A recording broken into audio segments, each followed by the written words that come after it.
What if everything you thought you knew about Roy Orbison was just the beginning? Behind those famous dark sunglasses and that incredible voice lies a story filled with success, heartbreak, and amazing moments that will completely change how you hear his music. Stay with me because this journey into the life of the Big O is unlike anything you've ever heard before. Welcome back to our channel, Music Lovers. I'm your host, and today we're diving deep into the extraordinary life of Roy Orbison, the man behind classics like Oh Pretty Woman and Crying. This isn't just another biography. We're uncovering the real story, the personal struggles, and the incredible strength that shaped one of music's most mysterious figures. Make sure to hit that subscribe button and ring the notification bell because you won't want to miss any part of this incredible story.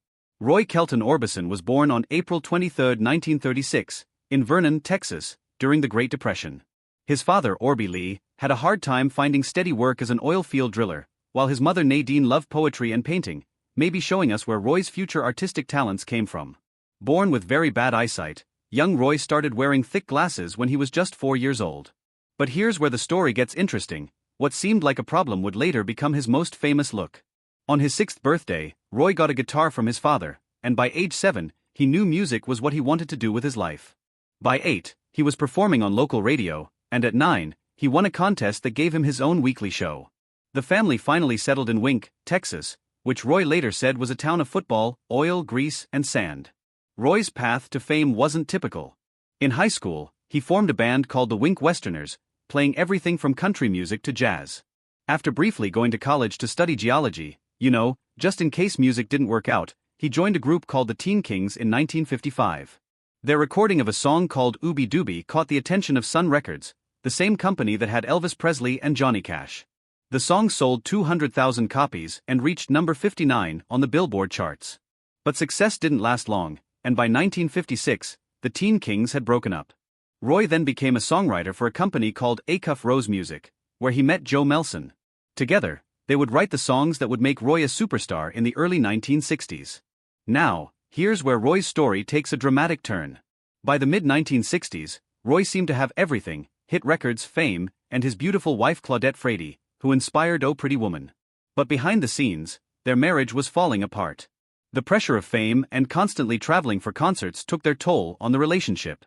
Roy wasn't completely innocent either. Friends later said he sometimes gave in to temptations while on tour.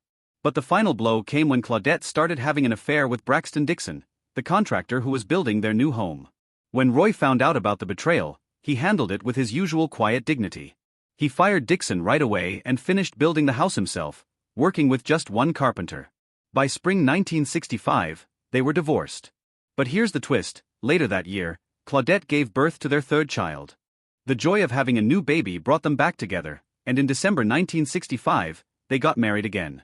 It seemed like a fairy tale ending, but fate had other plans for them. June 6, 1966, started like any normal day.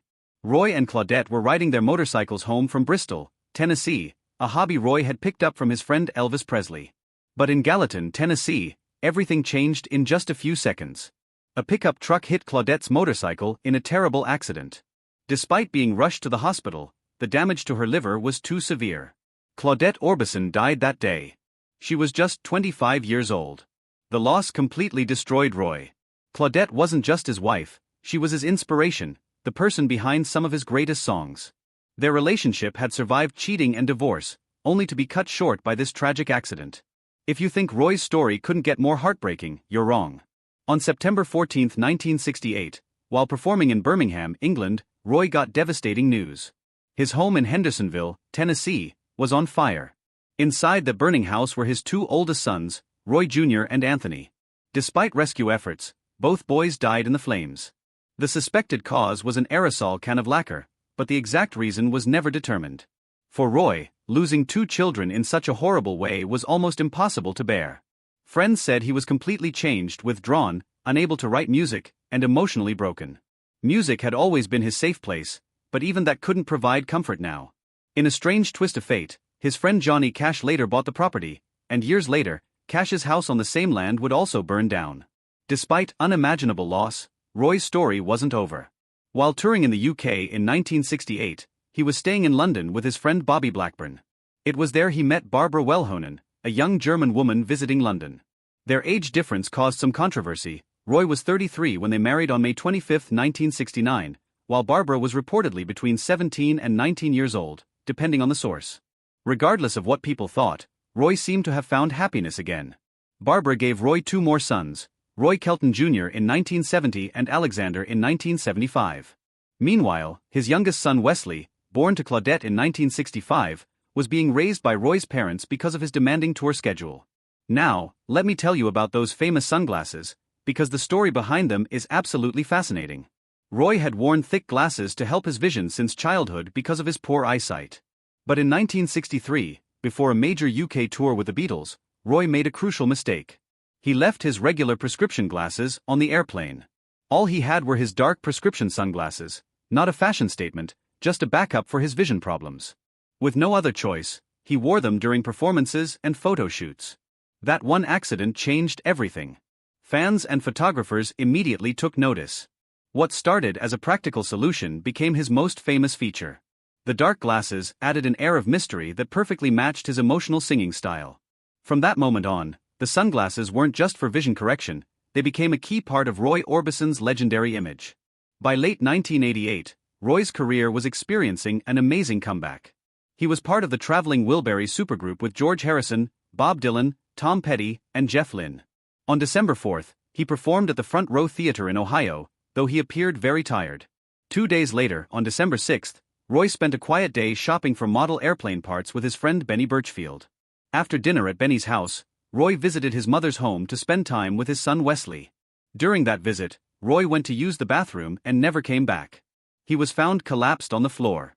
Despite paramedics' efforts, Roy Orbison had suffered a fatal heart attack. He was just 52 years old. But here's the remarkable part: Roy's death actually marked the beginning of his greatest commercial success. His final album, Mystery Girl, released just weeks after his passing, became his best-selling work ever. The single You Got It reached number 9 in the US and number 3 in the UK. On April 8, 1989, Roy became the first artist since Elvis Presley to have 2 albums in the US top 5 after his death, quite an achievement that shows the timeless quality of his music.